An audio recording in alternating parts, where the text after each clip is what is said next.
এইটো সোণালী জয়ন্তী উৎসৱ ইয়াতে উদযাপন কৰিছে গোটেই দৰং আৰু ওদালগুৰি আৰু সকলোৱে গুণী জ্ঞানী ব্যক্তিসকল ইয়াত আহিছে সবকে লগ পালোঁ আমাৰ অঞ্চলৰ ৰাইজেও বহুখিনি কথা আজি শুনিব পালে আৰু এইটোৰ দ্বাৰা জীৱনৰ এটা মাৰ্গদৰ্শন পাইছে বুলি মই নাই নিশ্চয়কৈ এতিয়া সভাই আজি 50 বছৰ সম্পূৰ্ণ হোৱাৰ পিছত যি ইয়াত মানে আপোনাৰ সোণালী জয়ন্তী উদযাপন কৰিছে তাত এইবোৰ বিষয় আলোচনা কৰিছে যিবোৰ বিষয় চৰকাৰৰ লগত জড়িত সেয়া নিশ্চয়কৈ চৰকাৰে মানে কি কয় কৰি দিব সমাধান কৰি দিব গতিকে মই ভাবোঁ যে তেখেতসকলে যেতিয়াই চৰকাৰৰ ওচৰলৈ যাব তেতিয়াই সেই গোটেই মানে বিষয়বিলাক আলোচনা কৰাৰ পিছত ইয়াৰ সমাধানৰ এটা সূত্ৰ ওলাব ইতিহাস নাই এইকাৰণে আমাৰ উদ্যোগটোহে নিৰ্ভৰ হ'ব গতিকে আজি সোণালী জয়ন্তী উদযাপনত নিশ্চয় এই বিষয়বিলাকৰ ওপৰত আলোচনা হৈছে গতিকে সেইটো আমি যদি কিবা সংৰক্ষণৰো ব্যৱস্থা কৰিব লাগে তেতিয়া নিশ্চয় এই গোটেইবোৰ বিষয় চৰকাৰে মানে কি কয় দায়িত্ব ল'ব বুলি মই ভাবোঁ গতিকে আলোচনা হৈছেহে বহিছেহে গতিকে সেই বিষয়টো চৰকাৰৰ ওচৰলৈ যেতিয়াই আহিব তেতিয়াই চৰকাৰে সেইটো মানে নিশ্চয় মানে কাৰ্যকৰী কৰাৰ কাৰণে হাতত ল'ব দৰং আৰু ওদালগুৰি ব্ৰাহ্মণ সমাজৰ সোণালী জয়ন্তী উৎসৱ ইয়াত দুদিনীয়া কাৰ্যসূচীৰে আয়োজন কৰিছে আৰু মই এই কাৰ্যসূচীত তেখেতসকলে আমন্ত্ৰণ কৰা হিচাপে উপস্থিত হৈছোঁ আমাৰ বড়োলেণ্ড অঞ্চলতো এটা ডাঙৰ সংখ্যা আমাৰ ব্ৰাহ্মণসকল আছে এইসকলে সদায় বিভিন্ন পৰিয়ালৰ বিভিন্ন সমাজৰ পূজা অৰ্চনা মাংগলিক কাৰ্যবিলাক সম্পন্ন কৰে আৰু তেখেতসকলে কেতিয়াবা বিভিন্ন সমস্যাত সন্মুখীন হ'ব লগা হয় আৰু আমাৰ যিটো সংগঠন আছে এই সংগঠনৰ লগত যোৱা 2-3 বছৰ মোৰ আলোচনা চলি আছিলে আৰু এই হিচাপে তেখেতসকলৰ দৈনন্দিন জীৱনত যিবিলাক সমস্যা আছে এই সমস্যাৰে কিছুমান আংশিক সমস্যাবিলাক সমাধান কৰাৰ কাৰণে আমি চিন্তা চৰ্চা কৰিছোঁ আলোচনা কৰি আছোঁ আৰু আজি ইয়াত এটা মন্দিৰ আছে এই মন্দিৰটো নিৰ্মাণৰ কাৰণে 10 লাখ টকা বিচাৰিছিলে কিন্তু মই আজি আহি নিজে দেখিছোঁ যে 10 লাখত তেখেতসকলে এটা অংশ কৰিব পাৰিব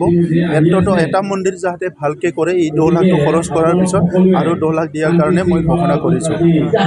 বহুতখিনি সমস্যা আছে তেখেতসকলৰ সমস্যাবিলাক এটা নহয় প্ৰায় 10-15টা সমস্যা লিপিবদ্ধ কৰি মোক মেমৰেণ্ডাম দিছে আৰু ইয়াৰ ভিতৰত মই দেখিছোঁ যে কিছুমান সমস্যা সমাধান কৰিব পৰা যায় যিটো সমস্যা সমাধান কৰিব পৰা যায় সেইটো শীঘ্ৰে কৰাৰ কাৰণে আমি সিদ্ধান্ত ল'ম এটা নিৰাশাৰ পৰা আশাৰ ফালে অহাৰ কাৰণে আমি ছুপাৰ 50টো আনিছিলোঁ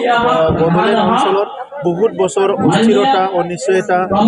হত্যা হিংসা বিভিন্ন পৰিৱেশ চলি আছিলে গতিকে তাৰ এটা নতুন এটা পৰিৱেশ গঠন কৰাৰ কাৰণে আমি ছুপাৰ 50 আৰম্ভ কৰিছোঁ যাতে আমাৰ ছাত্ৰ-ছাত্ৰীসকলক আমি এনকাৰেজ কৰিব পাৰোঁ উৎসাহিত কৰিব পাৰোঁ কিন্তু দেখিলোঁ যে 3টা বছৰত আমাৰ ছুপাৰ 50য়ে যথেষ্ট মানে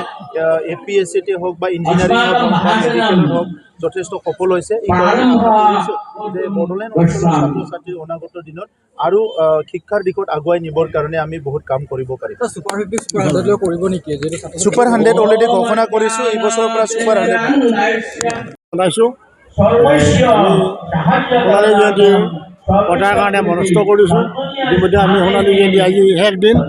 আজি বিদায় মিটিং কিন্তু আজি 4 বছৰ 5 বছৰৰ পৰা সোণালী জয়ন্তী পাতিম কৰি পতাকা প্ৰতি গোটতে উঠাই আহিছিল কিন্তু সোণালী জয়ন্তীটো বিভিন্ন অসুবিধা হোৱা হেতুকে বিভিন্ন মহামাৰী হোৱা হেতুকে কৰোণা মহামাৰী আহিল কিবা আহিল এনেকৈ বহুত অসুবিধা হোৱাৰ কাৰণে পাতিব পৰা নাছিল কিন্তু আজি কিছুদিনৰ আগতে আজি প্ৰায় 1.5 মাহ 2 মাহ আগতেই এখন মিটিং হ'ল মিটিঙত আগৰ সভাপতিজন আমাৰ ডিষ্ট্ৰিক্টত গ'ল ডিষ্ট্ৰিক্টৰ সভাপতি হ'ল তেতিয়া সভাপতিৰ দায়িত্বটো অধমকে দিলে তাৰপিছত সভাপতিৰ দায়িত্ব ল'লোঁ লৈ উঠি প্ৰত্যেক গোটে গ'লোঁ গৈ পেলাই সোণালী জয়ন্তী পাতাৰ কাৰণে সকলোকে সজাগ কৰি দিলোঁ সেইমতে আজি 6, 7, 8 আজি 8 তাৰিখ আজি শেষ আজি মুকলি মিটিং গতিকে সোণালী জয়ন্তী পাতাৰ কাৰণে আমি মনস্থ কৰি এইখিনি ঠিক কৰিছোঁ যে 6, 7, 8 তাৰিখে সোণালী জয়ন্তী পাতা হ'ব সেইবুলি আপোনালোকক নিমন্ত্ৰণ কৰিলোঁ আৰু বিভিন্ন শাখাত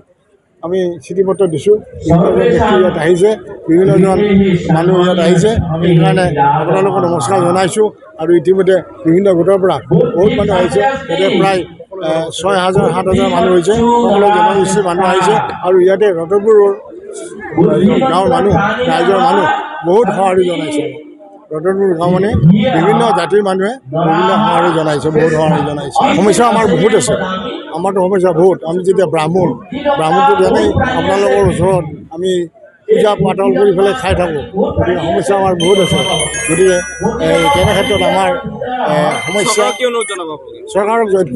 অনুৰোধ জনাইছোঁ যে আমাৰ জাতিটো ব্ৰাহ্মণ সমাজক যাতে উন্নতি কৰি কিবা দি পেলাই উন্নতি কৰি লৈ যায় সেইটোকে অনুৰোধ ভূমিদাতা আচলতে মই নহয় ভূমিদাতা ভাবিৰাম শৰ্মা কিন্তু আমি BTT চিফ তেওঁৰ তাত আমি দুবাৰ তিনিবাৰ গৈছিলোঁ যোৱাত তেওঁ প্ৰথমতেই নাকচ কৰিছিল তাৰপিছত আমি তিনিবাৰ যাওঁতে তেওঁ কৈছে মই 10 লাখ টকা আপোনালোকক দিলোঁৱে এই বুলি আমাৰ ফাইলটো এপ্ৰুভ কৰিলে এপ্ৰুভ কৰি ইতিমধ্যে কৰোণা প্ৰচেছ কৰিছে আৰু আজি ঘোষণা কৰিলে আৰু 10 লাখ দিব তেখেতে তেখেতে শুভেচ্ছা জনাইছোঁ আমি ধন্যবাদ জনাইছোঁ